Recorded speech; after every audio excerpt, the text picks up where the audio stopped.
Magandang araw po sa ating lahat. Andito po ako ngayon sa Camp Bagong Diwa, Taguig City.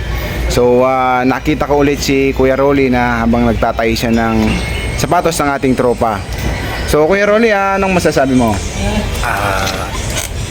Sa Bus 1301, ako po ay lubos na nagpapasalamat sa tulong na pinasyal na binigay nyo nung nakaraang taon. Ngayon po, medyo maayos ng anak ko kaso kailangan lang ng maintenance, pambili ng gamot. Isang kasi nauubusan, walang pambili, inaatake siya.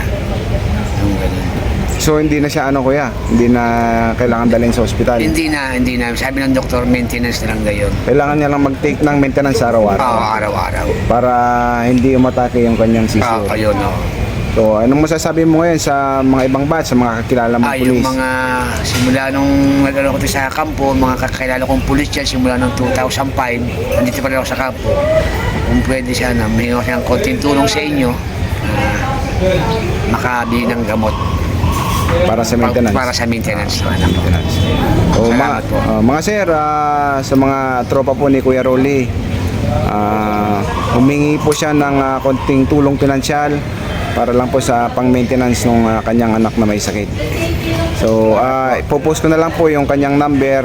Pag gusto niyo pong magpaabot ng konting tulong pinansyal para sa kanyang anak, doon nyo na lang po i-send direct po kay Kuya Rolly. So, maraming salamat po and God bless po. Salamat po.